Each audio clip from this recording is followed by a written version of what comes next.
பெயிண்டா பாருடா, நல்லா இருக்குமா? எவ்வளோ நாளைக்கு ஸ்டோர் பண்ணலாம்? ஃபேட் ஆகுமா? வாங்க இந்த வீடியோ பார்த்து தெரிஞ்சுக்கலாம். ஃபர்ஸ்ட் நம்ம இந்த பெயிண்ட் எப்படி செய்யறதுன்னு பார்க்கலாம். அதுக்கு உங்களுக்கு ஃபெவிகால் வேணும், அப்புறம் ஒரு நல்ல டால்கம் பவுடர் வேணும். இந்த மாதிரி அறிவழித்தனமாக கூகுள் சாண்டோல் எடுக்காதீங்க, ஏன்னா அது வந்து ஆஃப் ஒயிட்டாக இருக்கும். நீங்கள் நல்லா ஃபுல் ஒயிட்டில் இருக்க டால்கம் பவுடர் எடுத்துக்கோங்க. அப்புறம் மிக்ஸ் பண்ண பவுல், ஸ்பூன், அப்புறம் கொஞ்சமாக தண்ணி.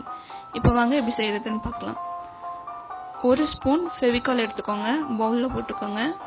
நெக்ஸ்ட்டு அதே ஸ்பூனில் ஒரு ஸ்பூன் டால்கம் பவுடர் எடுத்து கொஞ்சமாக தண்ணி ஊற்றி நல்லா திக் பேஸ்ட் மாதிரி மிக்ஸ் பண்ணிக்கோங்க. இந்த மாதிரி அறிவாளித்தனமாக தண்ணியாக மிக்ஸ் பண்ணாதீங்க. நான் ஏன் சொல்கிறேன்னு உங்களுக்கு பின்னாடி புரியும். நல்லா திக் பேஸ்ட்டாக வந்து மிக்ஸ் பண்ணிக்கோங்க. அவ்வளோதான், நம்ம பெயிண்ட் பேஸ் வந்து இப்போ ரெடி ஆகிடும். இப்போ நம்ம என்ன பண்ண போகிறோன்னா கலர்ஸ் ஆட் பண்ண போகிறோம். நான் கார்டன்லேருந்து 2-3 இலையெல்லாம் பிச்சு அரைச்சி வச்சுருக்கேன். அதில் வந்து கொஞ்சமாக தண்ணி ஊற்றி அந்த கலரை வந்து எக்ஸ்ட்ராக்ட் பண்ணிக்கலாம். நீங்கள் வந்து உங்கள் கிச்சனில் இருக்க புதினா இலை, கொரியண்டர் லீஃப் அதெல்லாம் யூஸ் பண்ணி கூட நீங்கள் இந்த மாதிரி எக்ஸ்ட்ராக்ட் பண்ணிக்கலாம். க்ரீன் கலரை எக்ஸ்ட்ராக்ட் பண்ணிவிட்டு நம்ம ஒரு பேஸ் செஞ்சு வச்சுருக்கோம்ல, அது கூட வந்து மிக்ஸ் பண்ணுங்கள். நான் ஏன் வந்து திக் பேஸ்ட்டாக பண்ண சொன்னேன்னு இப்போ உங்களுக்கு புரியும். ஏன்னா நான் வந்து இதில் தண்ணி மிக்ஸ் பண்ணி அந்த பேஸோடு மிக்ஸ் பண்ணும்போது இன்னும் ரொம்ப தண்ணி ஆயிடுச்சு. திக்காக இருந்ததுன்னா கரெக்டாக இருந்திருக்கும், அதுக்காக தான் நான் சொன்னேன். Next black colour. ஆக்சுவலாக இது வந்து பிளாக் கலராகவே வரல, கொஞ்சம் ஆஷ் கலர் மாதிரி தான் இருந்துச்சு. நான் என்ன பண்ணேன்னா கறியை வந்து நல்லா தூள் பண்ணிவிட்டு அதை வந்து இந்த பேஸோடு மிக்ஸ் பண்ணுறேன்.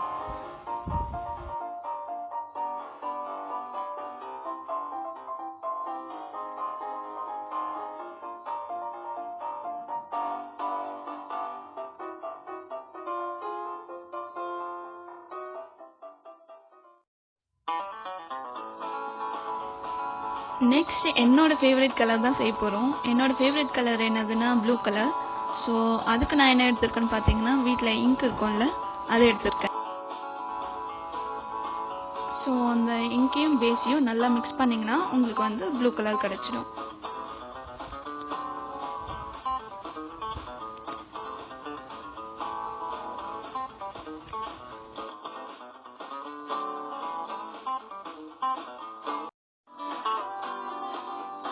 நெக்ஸ்ட்டு நம்ம வந்து எல்லோ கலர் வந்து செய்ய போகிறோம். எல்லோ கலருக்கு வந்து வீட்டில் இருக்கும்ல மஞ்சள் பொடி, அதை போட்டு மிக்ஸ் பண்ணிக்கோங்க.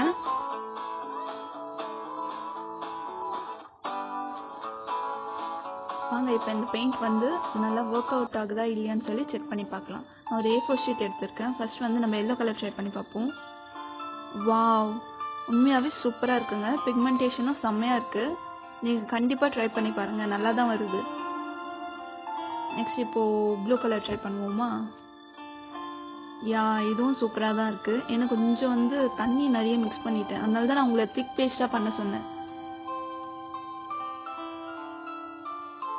நெக்ஸ்ட் வந்து க்ரீன் கலர். க்ரீன் கலர் வந்து இன்னும் தண்ணியாக இருக்குது, ஏன்னா வந்து நான் லிக்விட் ஐட்டம் வந்து ரொம்ப ஆட் பண்ணல.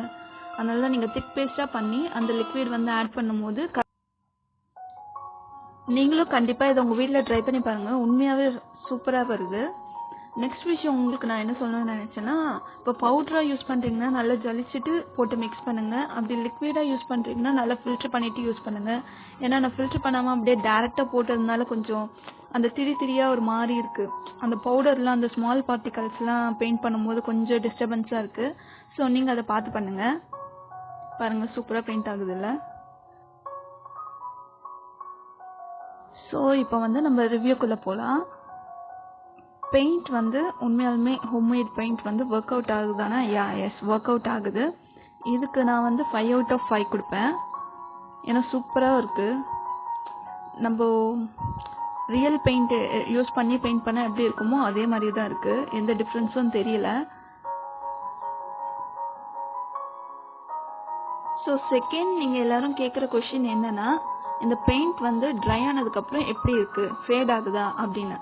ஸோ வந்து இது ட்ரை ஆனதுக்கப்புறம் ஃபேட் ஆகவே இல்லை, கலரும் வந்து ரொம்பலாம் சேஞ்ச் ஆகலை, நல்லா தான் இருக்குது.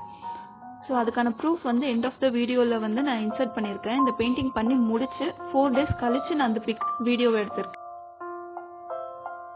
பாருங்க ட்ரை ஆனதுக்கு அப்புறம் பெயிண்டிங் வந்து இப்படிதான் இருக்கு. கையில ஒட்டல, ஃபேட் ஆகல, கலரும் வந்து ரொம்பலாம் சேஞ்ச் ஆகல, நல்லா தான் இருக்கு. அப்புறம் நிறைய பேர் வந்து இந்த பெயிண்ட்டை ஸ்டோர் பண்ணி யூஸ் பண்ண முடியுமான்னு கேக்குறீங்க. ஸ்டோர் பண்ணி நம்மளால யூஸ் பண்ண முடியாது. ஏன்னா நம்ம இதுல வந்து ஃபெவிகால் ஆட் பண்றோம்ல, அது நல்லா ரொம்ப ட்ரை ஆகி கட்டி ஆயிடுது. நீங்க தண்ணி ஊத்தி என்னதான் தேய்ச்சாலும் லைட்டா தான் வருது தவிர ரொம்ப வர மாட்டேங்குது. நீங்களும் ட்ரை பண்ணி பாருங்க. உண்மையா சூப்பரா இருக்கு. பிக்மெண்டேஷன் பொறுத்த வரைக்கும் நம்ம ஆட் பண்ற கலர்ஸ் பொறுத்து தான். நெக்ஸ்ட் இது வந்து ஸ்டோர் பண்ண முடியாது. நீங்க எப்ப தேவையோ அப்ப இன்ஸ்டன்ட்டா ரெடி பண்ணிக்கோங்க. உங்க ஃபீட்பேக்ஸை ஷேர் பண்ணுங்க. நம்ம ஆட்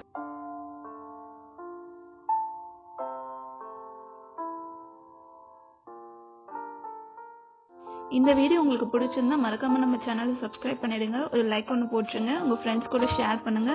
உங்க ஃபீட்பேக்ஸை கமெண்ட் செக்ஷன்ல ஷேர் பண்ணுங்க. தேங்க்ஸ் ஃபார் வாட்சிங். உங்க